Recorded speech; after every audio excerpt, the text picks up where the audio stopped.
सारे नवग्रहों में से सबसे ज़्यादा शक्तिशाली कलयुग के राजा राहु का गोचर होने वाला है।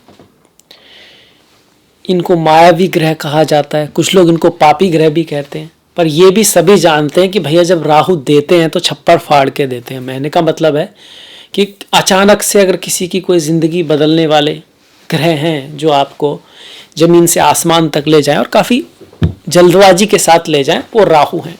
केतु का भी हो रहा है। केतु भी बहुत महत्वपूर्ण गोचर है। ध्वजा को दिखाते हैं, झंडे को दिखाते हैं। ध्वजा तो किसी भी चीज़ के टॉप पर ही लगती है, जैसे मंदिर के ऊपर ध्वजा जो होती है, और किसी चीज़ का सिंबॉलिज्म होती है, आपकी आइडेंटिटी दिखाती है, पूर्व जन्मों के जो कर्म है, पूर्व जन्मों का जो टैलेंट है कहीं ना कहीं, और इसके साथ साथ उस कर्म के लिए कुछ ना कुछ हमारा अभी रिश्ते बचे भी हैं, कुछ वहाँ पे पूरा भी करना है, वो केतु हमारे दिखाते। तो बहुत ही महत्वपूर्ण गोचर जो करीब कह सकते हो कि 18 साल बाद रिपीट हो रहा है आपका, और आपके अक्टूबर 2023 से लेकर 2025 के मई तक जाएगा। तो बहुत ही लंबा गोचर है, महत्वपूर्ण गोचर है। वृषभ राशि के लिए तो खासा महत्वपूर्ण है। क्यों? एक तो उनकी राशि में जाके राहु उच्च के होते हैं। अगर आप पराशर होरा शास्त्र पढ़ोगे तो राहु को उच्च का पराशर जी ने वृषभ में माना है। तो वो ग्रह जो आपके राशि में उच्च होता हो वो आपके लाभ भाव में आ जाए तो बहुत बड़ी बात है, वो भी गुरु की राशि में। और जिसकी राशि में आया वो उनसे एक घर आगे, मतलब राहु यहाँ मित्र के घर में हो गए, और उनके एक घर पीछे उन्हीं के गुरु शनि, हाँ जी, शनि के जो चेले हैं वो राहु हैं। ऐसा क्यों है? क्योंकि राहु बहुत ही एनर्जेटिक हैं, इंटेलिजेंट हैं। अगर उनको एक बड़ा लक्ष्य मिल जाए, एक बड़ा गोल मिल जाए तो बहुत कुछ कर सकते हैं, और शनि वही कराते हैं। शनि तो भैया बड़े गोल देते हैं, हार्डशिप देते हैं, मेहनत देते हैं। तो जब राहु प्रैक्टिकल हो जाए, थोड़ा सा प्रैक्टिकल हो जाए, थोड़ा सोच समझ के चले और छलावे में ना आए, जल्दबाजी में ना हो, तो राहु के अंदर एनर्जी बहुत है, शक्ति बहुत है, बुद्धिमत्ता बहुत है, बहुत कुछ कर सकता है। और एकादश भाव में उसका गोचर सबसे शुभ कहा गया है। तो ये बहुत ही खूबसूरत गोचर जो आपके लिए राहु लेकर आए हैं, इसके बारे में बात करेंगे। क्या वो करेगा, फिर भी कितना भी अच्छा गोचर हो, कुछ थोड़ा बहुत नेगेटिविटी कहीं देगा तो उसका हमको क्या ख्याल रखना है, ये सब।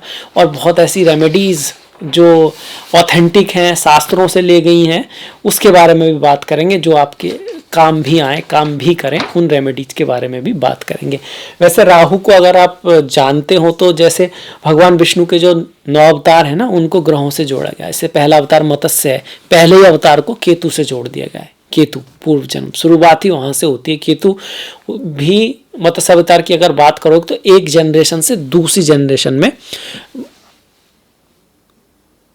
स्पिरिचुअलिटी, अध्यात्म से जुड़ी हुई बुक्स वगैरह का ज्ञान, अच्छे अच्छे जीव जंतु जो आगे रह सकें, उनको ले जाया गया था एक नाव के थ्रू।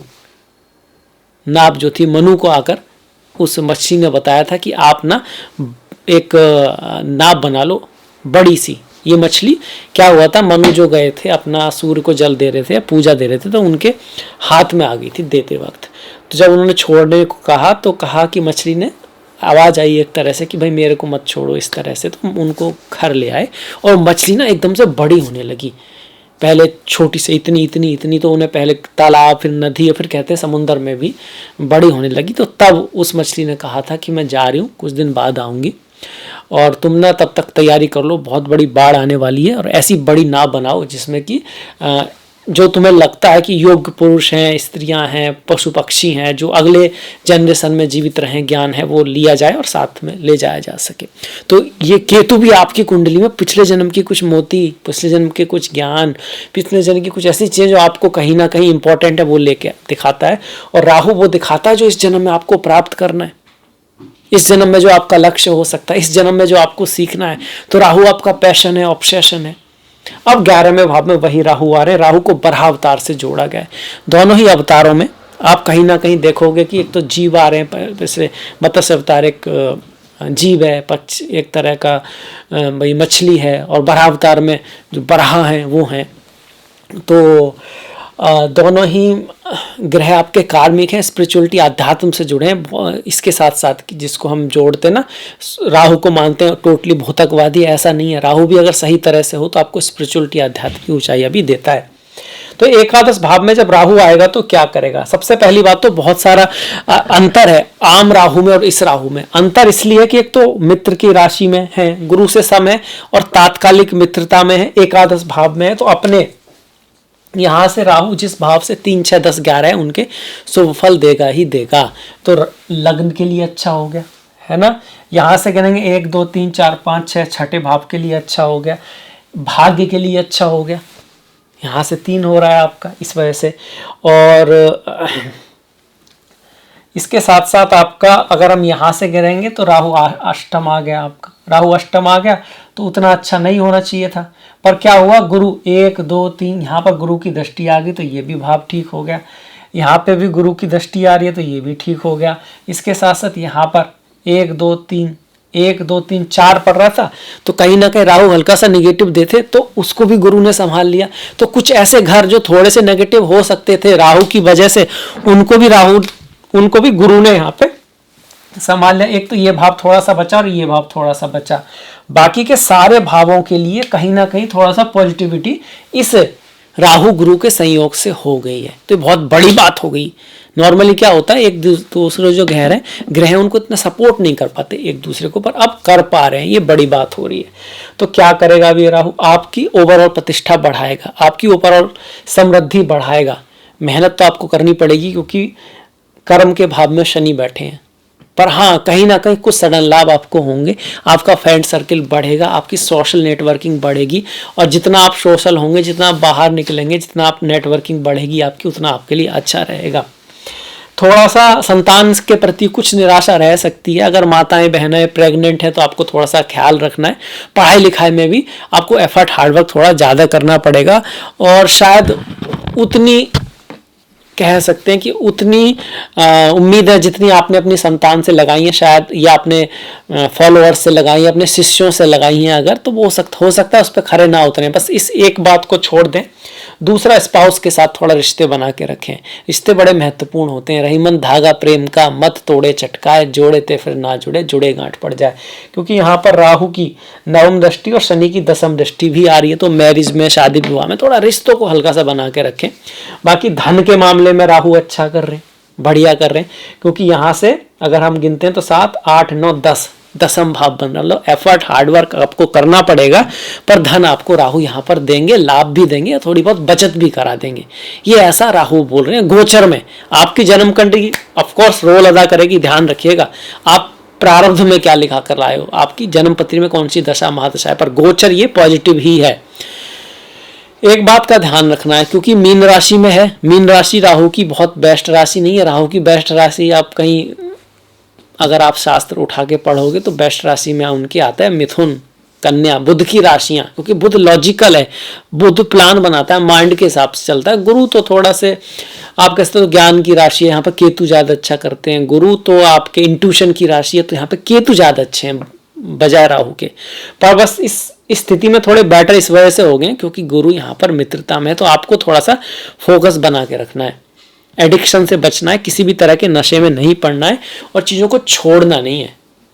छोड़ोगे तो काम नहीं बनेगा। कभी कभी मीन राशि में राहु चीज़ों को छोड़ते हैं, प्रयास नहीं करते उतना जितना करना चाहिए। फिर रिजल्ट की अपेक्षा करना तो फिर नहीं है, फिर हो नहीं पाएगा। भले ही राहु आपके 11वें भाव में हो, रिजल्ट तभी देंगे जब प्रयास करोगे, क्योंकि राशि उनकी उतनी बेस्ट नहीं है। हालांकि गुरु का सपोर्ट उनको मिल रहा है, तो इस बात का आपको ध्यान रखना होगा। काम पे भी एफर्ट करना होगा, काम को छोड़ना नहीं है। थोड़ी सी किसी काम में मन नहीं लग रहा है, थोड़ी सी कोई दिक्कत आ रही है, मतलब थोड़ा सा दूर है, किसी व्यक्ति से थोड़ी सी लड़ाई झगड़ा हो गया है, बॉस थोड़ा सा पसंद नहीं है, तो इस वजह से आपका काम में ही मन नहीं है, काम में आप ध्यान नहीं लगा रहे हो, तो रिजल्ट नहीं आएगा। ये याद रखिएगा आप। इसके साथ साथ घर, गाड़ी, भूमि, वाहन, बंगला खरीदने का अगर आपकी प्लानिंग चल रही है, आपने पैसा इकट्ठा कर रखा है और कहीं ना कहीं से आपकी प्लानिंग है, आप इस घर लेना चाहते हो, तो उसमें गुरु आपकी हेल्प करने वाले हैं, और राहु भी कहीं ना कहीं आपको उसमें हेल्प कर सकते हैं। खास करके अगर आप जन्म स्थान से दूर हैं, फॉरेन में हैं, विदेश में हैं, तो आप बाहर विदेश जाना चाहते हो पढ़ाई के लिए, जॉब के लिए, काम के लिए, तब भी अच्छा है। याद रखिएगा खर्चा आपका बना रहेगा, गुरु के 12वें भाव में होने से खर्चा बना रहेगा। स्पिरिचुअलिटी, आध्यात्म के लिए अच्छा है, पर साथ में स्वास्थ्य का ध्यान भी आपको रखना पड़ेगा। गुरु 12वें भाव में आपको स्वास्थ्य का ध्यान रखना होता है। क्योंकि 12वां भाव हॉस्पिटल्स का है, जेल का है, लड़ाई झगड़ों का है।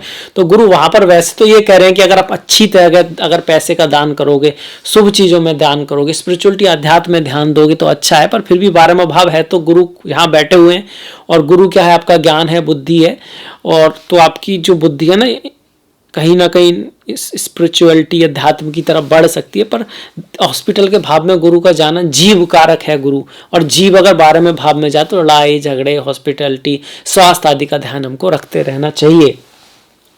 अब गुरु की दृष्टि यहाँ पर आ रही है 6ठे भाव में, और इस भाव से राहु भी 6ठे हो गए, तो कहीं ना कहीं अपनी बुद्धिमानी से, अपने ज्ञान से आप मुसीबतों के पार जा सकते हो। आपका कोई कर्ज वर्ज चल रहा था तो उसको उतारने में थोड़ी सी राहु आपकी हेल्प करेंगे।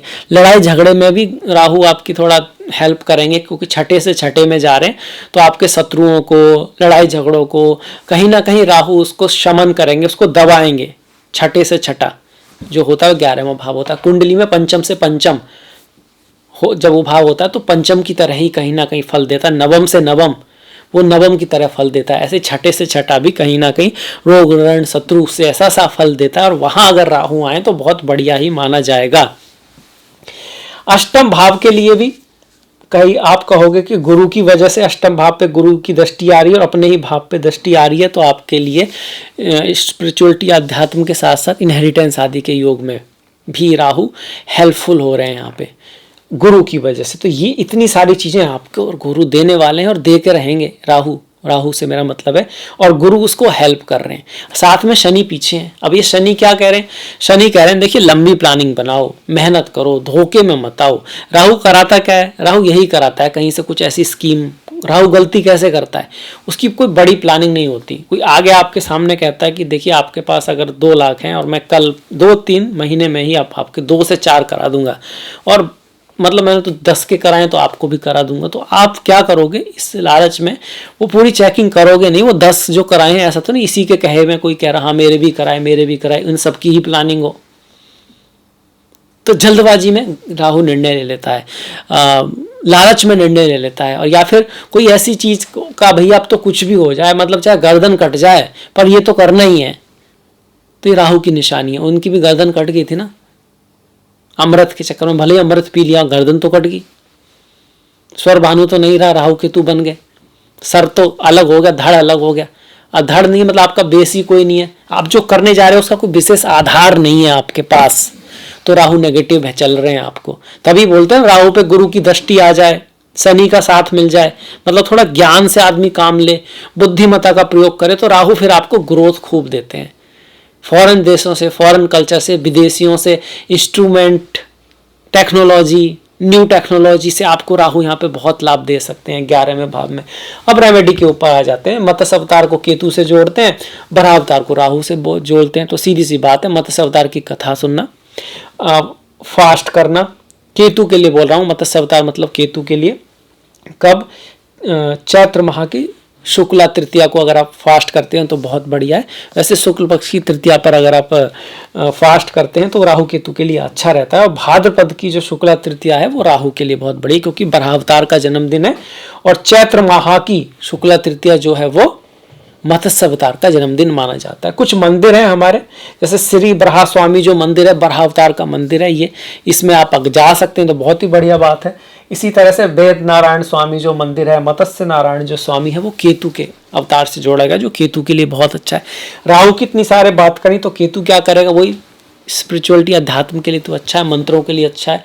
पढ़ाई लिखाई में भी अगर मन लगाओगे तो रिजल्ट देगा, पर रिलेशनशिप में, मित्रता में, आपके शिष्यों से, आपके पुत्र पुत्रियों से और आपके प्रेम में थोड़ा सा आपको ध्यान रखना पड़ेगा। वहाँ केतु की तरफ से आप ये मान लीजिए देना पड़ेगा आपको मोक्ष, वहाँ से कुछ एक्सेप्ट आपको नहीं करना है। वहाँ पे आपको अपने रिजल्ट पाने के लिए कुछ नहीं करना है, वहाँ पे आपको देना है, अपनी रेस्पॉन्सिबिलिटी निभानी है अपने प्यार में, अपने पुत्र पुत्रियों के साथ, अपने शिष्यों के साथ। आपका जो कर्तव्य है उसको अगर आप पालन करोगे तो फिर केतु आपको थोड़ा रिजल्ट देगा।